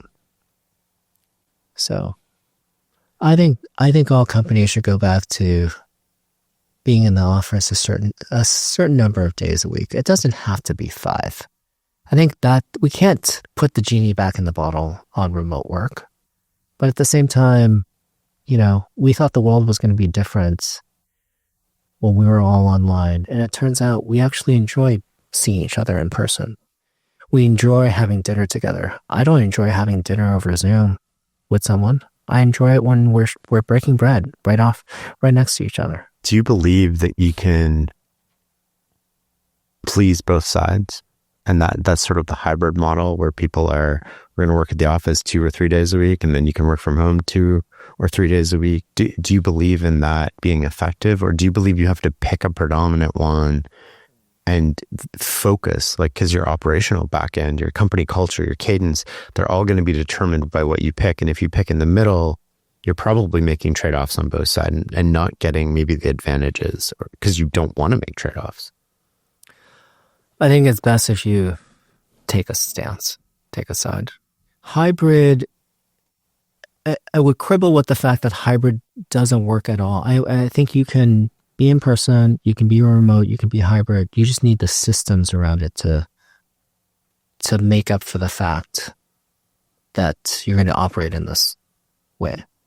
Every multinational corporation, when they have multiple locations, was doing some form of hybrid, right? You have some people who are in this office, some people in this office, they're connected through telecommunications, and some people are on the road. And okay, any company that gets to a certain scale, the salespeople in the field, they're not actually at headquarters, and you're having an all hands. Those people call in. But when you have an important all hands, you call everybody in. You have an important offsite, you call everybody in. And there are just certain things that should be done in person. There's certain things that are okay to do over Zoom, over telecommunications, over email. I think that there's a different medium to do different jobs depending on the objective is, and you should understand what the drawbacks and the advantages of each one. At Sequoia, I mean, we take a lot of first meetings over Zoom. And during the pandemic, when we were only doing meetings over Zoom, you just never got the right texture for the company, the cadence of how the company operated. And yeah, we might still take first meetings over Zoom, but we're going to meet the team, at some point in person. Did you analyze your investing during that period where you're meeting more over Zoom versus more in person when it comes as approaching the investment decision? Yeah, we can make those assessments, but the hard part is the environment is also different, right? So 2021 valuations were nutty. Was it the issue of making those investment decisions over Zoom, or was it the environment that drove valuations higher? So therefore the returns are going to be more difficult, more challenged when valuations are higher. Why do you play when the valuations are higher? When sort of like the game is loaded against you in a way? Like, why choose to keep playing? Why not back away and then come back when the odds are in your favor? Well, historically, valuations have gone up. But if they keep going up, then how does that work? Like, I think our LPs pay us to make money during good times and bad times. And here's the thing that is most interesting to me. You can decide to shut down, but then you won't get the texture of those companies being developed. And sometimes you got to keep meeting companies, right? Like, so you don't shut things down. You can decide to invest fewer dollars when things are hot, and you could decide to invest more dollars when things are cold. But the market is also smart. So when things are hot, it's usually because something new is happening. And things are cold, maybe it's just not a good time to invest too. If you could identify when it's irrationally exuberant, yes, you decide not to invest in the irrationally exuberant situations. But in 1999, which was one of the, if you go back in history and look at megatrends in investing, I'm 52 years old right now. When I was in junior high school, one of the things I did as a business was to build PCs, clone PCs, because the IBM PC, XT, AT, they were really expensive. And so there was one megatrend, which is the PC revolution. Then there was the internet revolution. And then more recently, the cloud revolution, the mobile revolution. Right now we're in the AI revolution. And the internet revolution, when I first started working professionally after college, was at LinkExchange. And then we started investing in 1999. That's when Venture Frog started. And if you decided not to invest in that time, you would have missed out on Google, Salesforce, PayPal, Zappos, OpenTable. There are a lot of great companies that were still founded during that time. And paying market prices for those investments would have been just fine. And you can wait until... Better than just fine. It would have been better than just fine. You could, but you could wait until 2001, and maybe you could invest in lower valuations. But often, in the public markets, you can wait because those companies are available, when the multiples are low. In private companies, just because the valuations have come down doesn't mean the company that you want to invest in is looking to raise a round. Maybe, in 1999, you wanted to invest in Google. In 2001, they happened to be public. You could invest in Google, but if they were private, maybe you wouldn't be able to. Yeah. John Bragg said this thing in my recent interview with him that I had never fully appreciated, I don't think, which was he had a reputation for overpaying for all of the land he was acquiring. And I said, why do you do that? He's like, well, if we're easy to deal with, people want to deal with us. And he's like, these assets only go for sale once.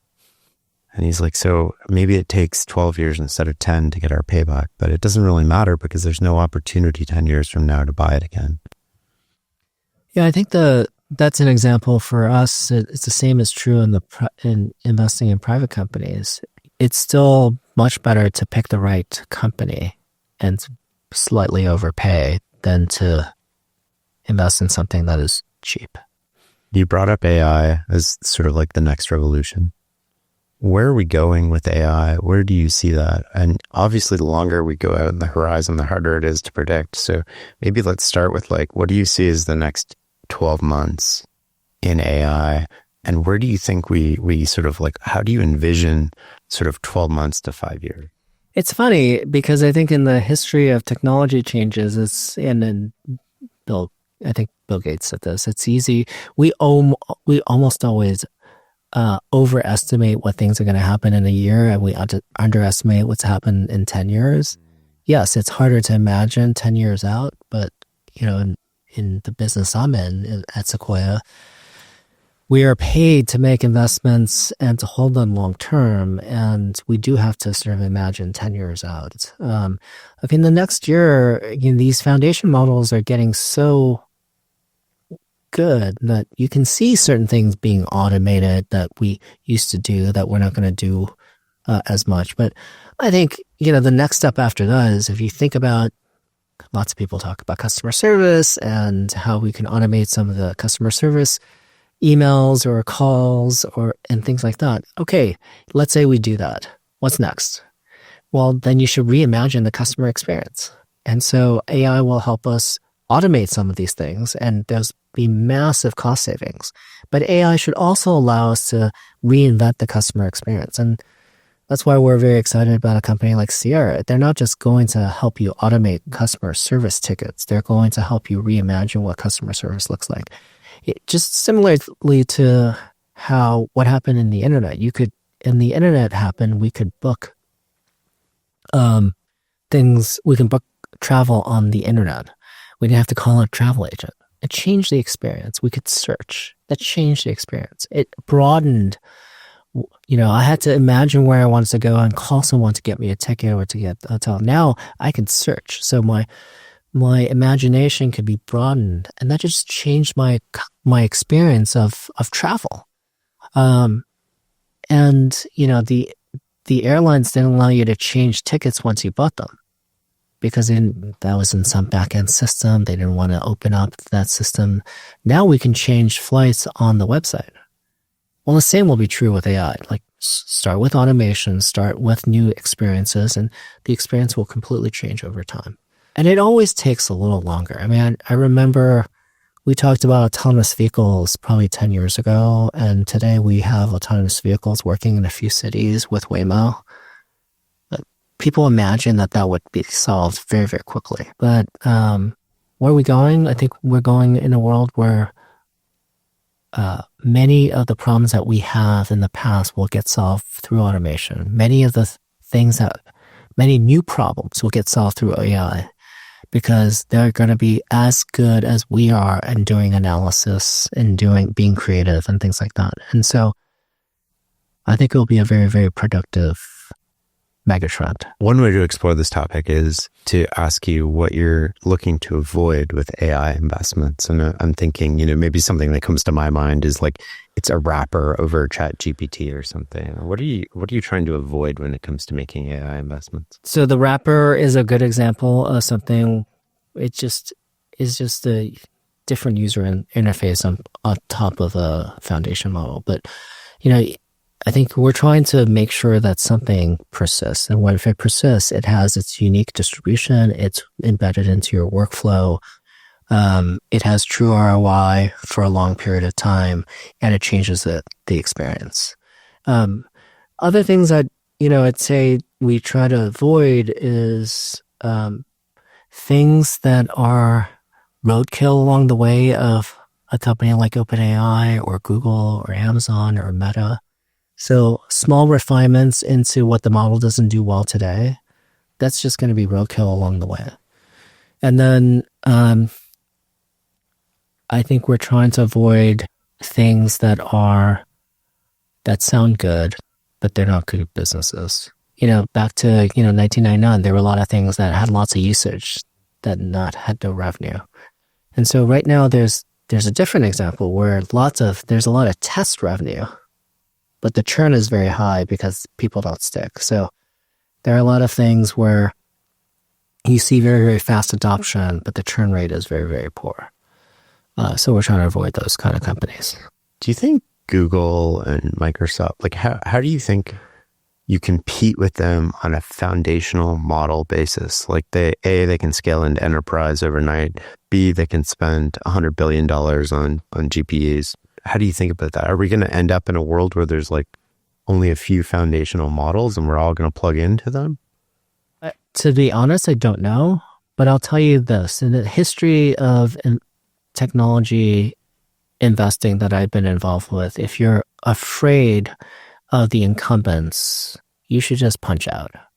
But in 1999, you could have been afraid for Microsoft because they have lots of money, lots of servers, and yet they didn't win search. Someone else won search. Microsoft won the browser war for a hot second. It was Netscape against Internet Explorer. I don't know many people who use Internet Explorer today. Most people I know use Chrome. So this is not a static situation. I think you just have to sort of have an open mind on why you will win. And often the reason why large companies don't win is because they have their own internal issues that slow them down.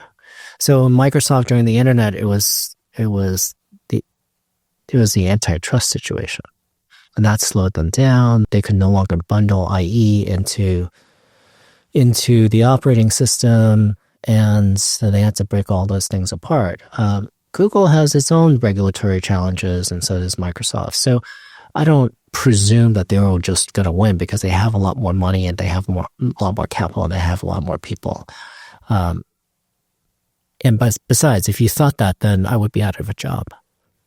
So how important do you see what Facebook's doing then, where they're spending, 50 to 100 billion, but they're making it open source? I think open source is a very, very important aspect of what has happened in technology. And, you have these religious fights between closed and open, and you have religious fights between Apple and Microsoft, or Apple and IBM. Let's go back to and. The world is built on and.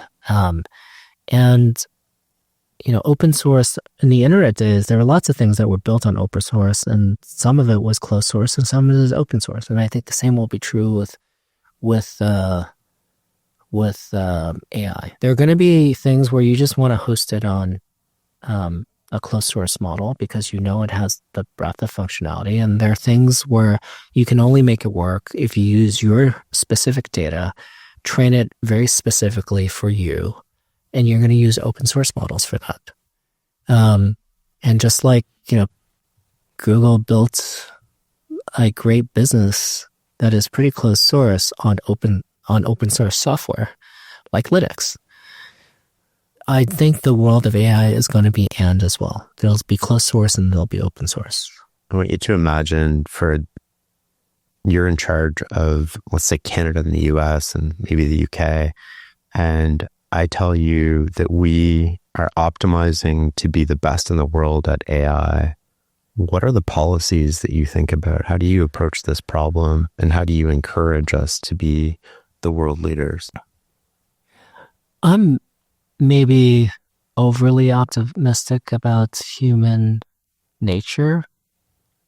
And so I believe that you want to have as little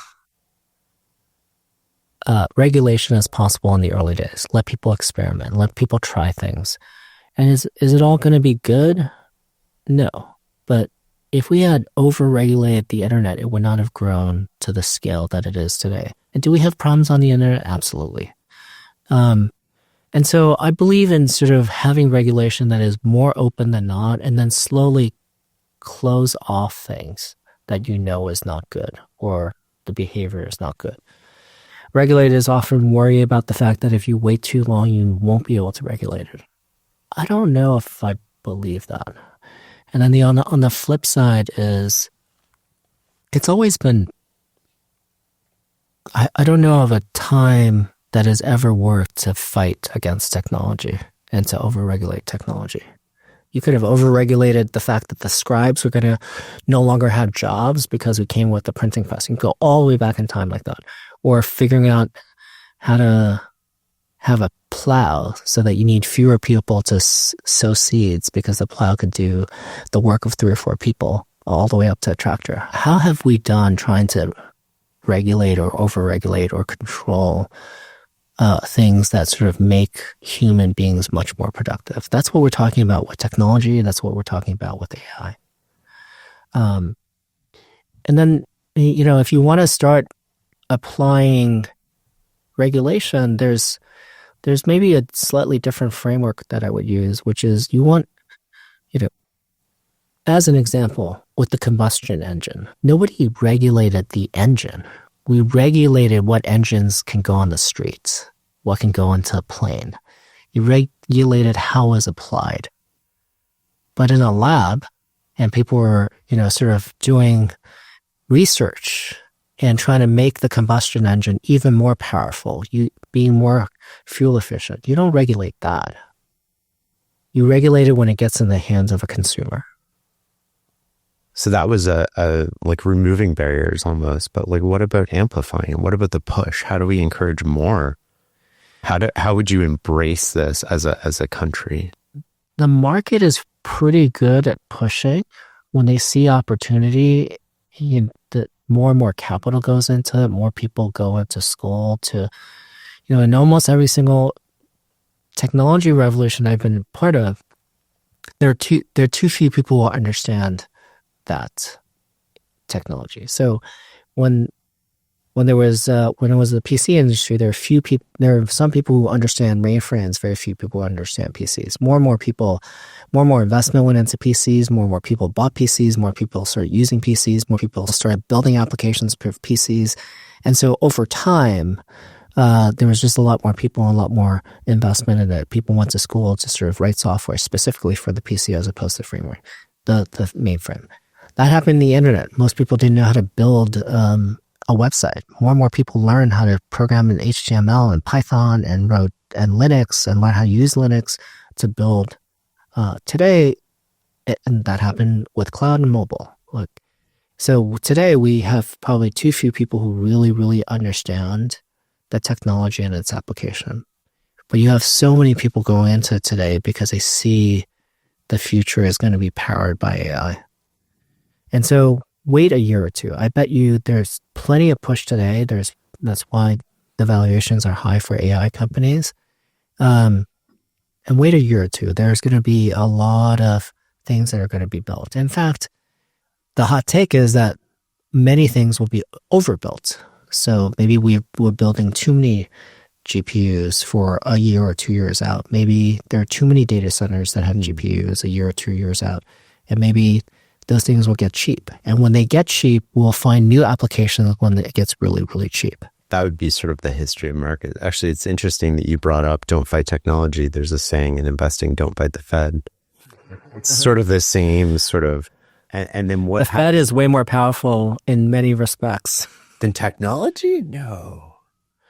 Well, I think the Fed can constrain or can loosen money supply in a very dramatic way. So it applies throughout the whole economy, right, as opposed to just about technology. And historically, businesses have cycles. We tend to overbuild when we're optimistic. And then, you go through that phase you just talked about. Out of the large technology companies today, who do you think is best positioned? That's hard. Well, if you want to use "Don't Fight the Tape," when I started in my technology career, Microsoft was the largest technology company, and today they're the largest company. And so they seem to have figured out through their ups and downs how to stay relevant and stay on top. I think Google's having some challenges with their own regulatory issues. And Apple, don't ever count Apple out, because they weren't the first to come up with the PC. They weren't first to come up with the mobile phone. There's so many other mobile phones. They just wait until they can create a great customer experience. And then when they do, they pounce. They weren't the first to come up with an MP3 player. Or a phone. Yeah. Or a phone. Well, how do you think of NVIDIA? I think NVIDIA is a very great company for a variety of reasons. One of which is it went from a graphics processing company to being the way we power all of AI.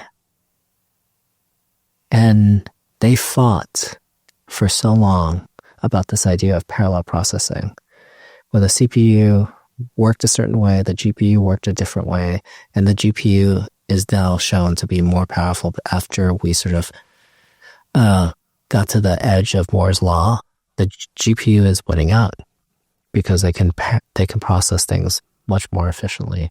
But I worry about they've only had one leader in their whole cycle. I worry about what happens when Jensen decides not to be at the head of NVIDIA. Yeah, that is the question, I guess, right? I think that's the question a lot of people have. Jensen's a remarkable sort of CEO. Jensen's a remarkable CEO, and he does things very differently than anybody else. We had him speak at our base camp, which is our annual retreat for our founders, and he just came out with so many great stories about NVIDIA, about his personal life, but also about his management style that is so different. I remember being there, and that was awesome. Yeah. Sometimes you've said in the past that sometimes the path to greater efficiency is doing things sequentially, and sometimes it's doing them in parallel. Can you explain that? Well, I think most people are trained to do things in serial. They take a problem, they break it down into pieces, and they do one piece at a time. So step number one, solve the problem number one, solve problem number two, because we need the solution to problem number one to feed into problem number two. And they eventually go down the path. And a lot of, like, if you're an individual contributor, you write code, you just keep writing the code, and you finish the code and you submit it. But if you're managing a team, you need to break down this piece of software into components so that you can give it to your team members. You need to have all 10 of them working on it. As opposed to you write it yourself, and even if you're a really good software writer, you literally have to be a 10x engineer on top of your 10x engineer. So you have to be a 100x engineer to do it in the same time frame that 10x engineers can do it. And sometimes it's just more efficient to just break the problem down so that you can put them in parallel and then stick them all together. How do you think about companies and time span, and specifically maybe with an angle towards positioning yourself to rapidly adapt to whatever the future brings versus trying to predict the future and running ahead of it? I think the consensus would tell you that it's very, very hard to predict the future. And your ability to predict the future is uneven, because in the world that you know, you may be able to be very good at predicting the future.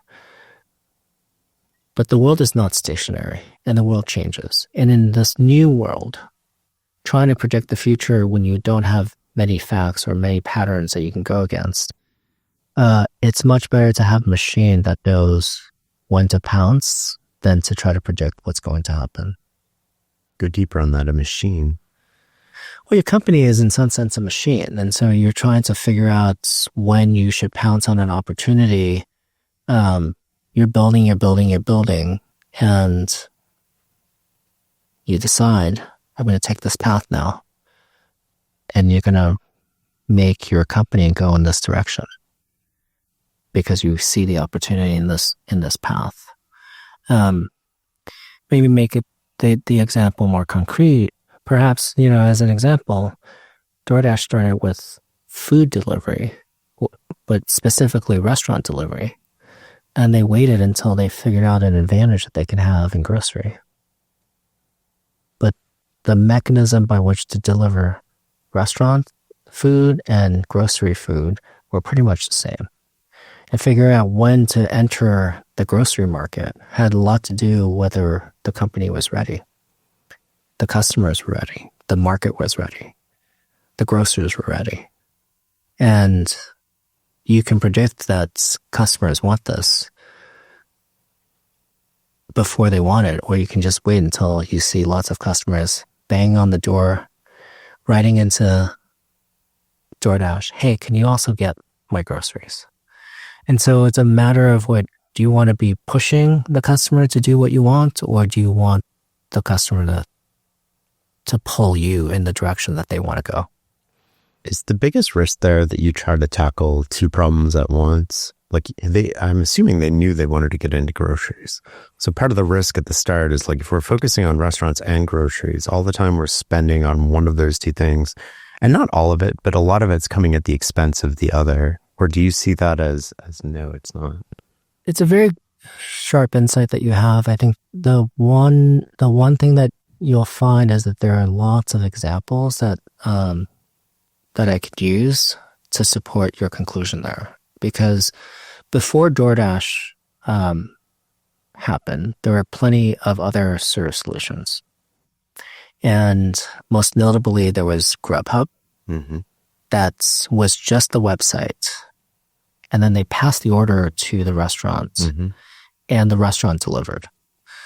And Tony's observation was that's not deep enough of a solution. And so why was it not deep enough? Well, there are a lot of restaurants out there that don't have their own delivery staff. Yeah. And why don't we You're creating problems for them in a way. Exactly. And so the only restaurants that would be on Grubhub's website were all the companies that already had delivery staff available. So what DoorDash did was to expand the market. And by expanding the market, they were very focused on that problem because they're like, really? You'll deliver, you'll take the orders, I cook it, and you'll deliver it for me? I've never heard this before. So you're just educating the market for a period of time because you're just focused on that problem. As opposed to, besides Grubhub, which didn't do that, there was Postmates. Originally, Postmates wasn't just in restaurant delivery. They were doing anything. They would pick up from anywhere, and they would deliver it to anywhere. And they would even pick up something from, Bloomingdale's or from Walmart. But in that example, there's just too many different things that you could do, and it wasn't focused. And even more broadly than that, there was TaskRabbit, where you can run errands. Well, one of the errands you can have them run, someone who's on TaskRabbit, is to go pick up food from any restaurant. So simplicity of the solution is the reason why I think you want to start with a very focused problem. It's much easier to tell people, this is what DoorDash does. And then over time, you expand that. You expand the remit because you've earned the trust of the customer to allow you to do more things. One of the problems when you were saying that is how did DoorDash find drivers in those early days? Yeah, it was hard because if you, the one thing that, if you sort of believe that it was more profitable to transport humans than deliver food, then you would come to the conclusion that Uber and Lyft would get all the drivers and DoorDash would not get any of their drivers. And it turned out that, there's some people who would prefer to deliver food or a package over delivering people. They didn't want to have social interactions. And then there's other people with perfectly fine cars, but they're not perfectly fine cars to transport humans. And so early on, we thought it was going to be a problem, but it was less of a problem than we had originally imagined. One of the problems that I anticipate, or maybe from the outside looking in, I can be completely wrong, is when you sign up a grocery store customer, they want to work with you in a particular way, but it might not be a standardized way. And then you might say yes because you want to sign up that customer. Maybe it's like Albertsons or something. But then you go to the next largest grocery store chain and they want to work with you in a different way.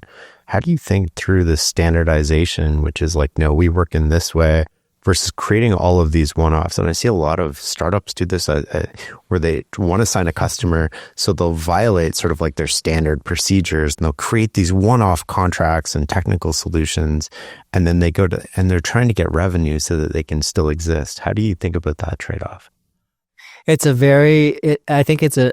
use the accordion example often, which is,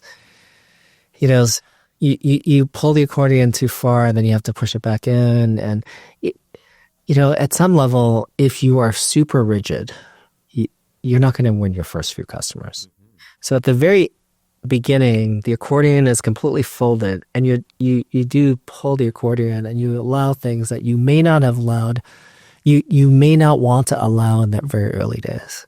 And then it gets super far stretched, and you're like, oh shoot, I need to standardize a bunch of things. And then first, you're not going to go back on these customers, or merchants. So you're going to go back. You're going to go into the next inning with a lot more standardization, or you break up your 100 customers into 3 personas or 4 personas and try to have 4 different standardizations. But trying to be overly standardized at the beginning is generally not a great idea.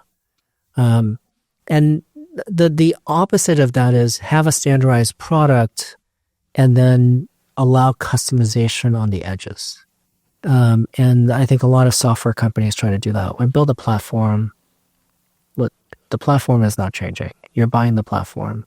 But on the edges, we allow for customization, and you do it at the beginning. You find other developers who are willing to do the professional services on the side, and you can go from there. It's almost like you earn the right to do standardization when you're sort of trying to be the back end, where you have to accommodate at the start and widen the accordion. And then as you get scale and network effects and more benefits to the merchant or partner that you're partnering with, you sort of can more standardize. Is that true? That is true. And I also just think there's a lot of hubris in thinking that you can standardize at the beginning when you don't even know whether that's the right solution for everyone to standardize on. And so bring some customers. They'll tell you your standardization doesn't work it's not only just because it doesn't work for them. It may be that it doesn't work for many people, and at least learn from that. What's the difference between working backwards and working forwards? So working backwards is this idea that Amazon popularized, which was you start with the vision of the world that you want to imagine, and you think about, if everything goes right, what is the world that we live in, and what does this product become that you're trying to build? And at Sequoia, we call that the pre-parade. And, if everything goes right with this company, what does it become? And then you work backwards from there. One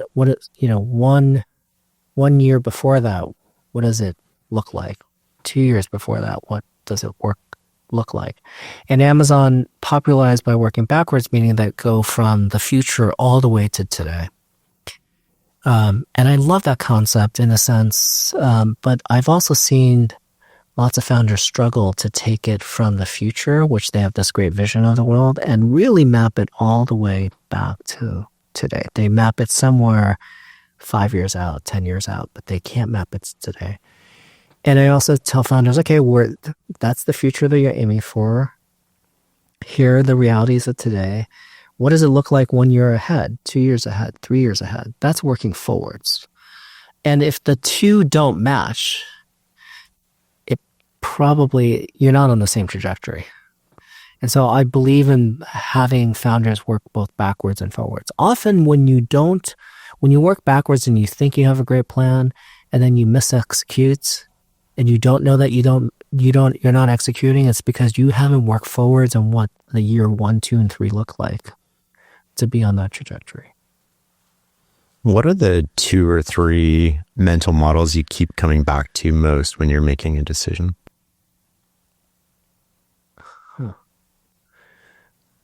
I'm going to ask you that question. This is your interview. Nobody's here to listen to me. I want to know what your 2 or 3 mental models that you use.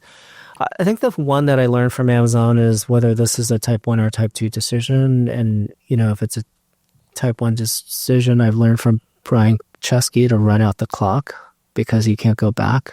As a type 2 decision, and you just move forward, make a call, and of course correct along the way. Type 1 being irreversible, and type 2, yeah.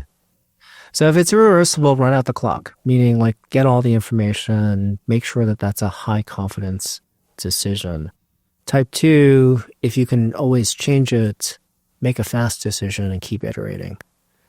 That's one model. The other mental model I think about is, working backwards, working forwards. That's also top down versus bottom up is a similar sort of idea. Some problems are better solved thinking top down. Some problems are more easily solved just working bottoms up. Another one generally is to break up hard problems into smaller and smaller bite-sized problems and solve each of those individually. And just the way I live my life, this is not a mental model. It's a lot about consistent compounding and just build just every single day doing the little things that sort of improve myself or oneself or the company that I'm working with. Talk to me how you think through the breaking problems thing, because you mentioned breaking it into smaller problems, solving those, and then you get the solution. How do you think of that versus the individual, like the optimal solution for that particular sub-problem might not lead to the optimal solution for the bigger problem? Yeah, so I think there is local optimization and global optimization you're talking about. That's a much better way to word it, yeah. If you want to solve a global optimization problem, you need to pop up. And if you're trying to solve a local optimization problem, you want to go down. And so I think the problem first and foremost has to be at the right altitude. And then you can break the problem down from there. Is there an example that comes to mind where you're thinking? If you're trying to climb a mountain and the top-down problem is what's the path? So even before you climb the mountain, you're going to plot the path before you get onto the mountain. But once you're on the mountain, then you have a path. You're just going one step in front of the other on that path. And if you find that the path is not right, hopefully you've had some backup paths and backup plans that you can go one foot in front of the other. Path A doesn't work. Well, path B might be a little better because I plotted the alternative plot to path B. So that's an example of like planning top down on your path and your alternatives and doing a bunch of scenario analysis. And then when you're executing on a day-to-day period, you just literally just go execute. And I don't see that any differently than a company. You have a plan for the year. You have some scenario planning around it. And so the more scenario plans that you have, the more easily you can course correct. You're supposed to be on path A. You decide that you're still going on path A. You're slightly off. Let's go back on path A. Path A turns out not to be the right thing. We're going to pick path B because that's the second alternative. We're going to go right, one foot in front of the other, plotting against path B. We always end these interviews with the same question, which is, what is success for you? I know that this question was coming, and to me, the success is just the process and having a good process. Because if you have a process that's consistent to who you are and your values, and you live that every single day, and you get up every day and follow through on that process, you're already successful. Lots of people talk about success is not the destination, it's the journey. I think it's just the process before the journey. Which direction you're going to go. Well, why did you decide to go in that direction? How fast do you want to go in that direction? Before you can go on that journey, hopefully you've planned things out and you have had a process to sort of plan that out. And if you did that right, you're going to be successful.